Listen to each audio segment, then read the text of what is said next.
mehmonxonamizda kuningizni yaxshi o'tkazgan bo'lishingizni umid qilamiz. Har qanday hayvonotlarning kirishiga bo'lmaydi.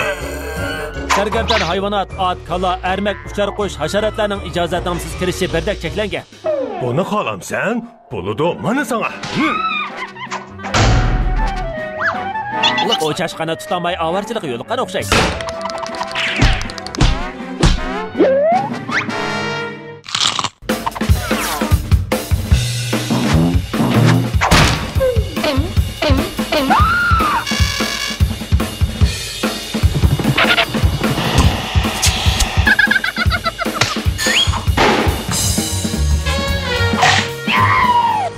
Nima qilganligingni bilamsan? Qalayim qajiriq chiqiribdi yurgan. Odamni faqat oromida qo'ymagan.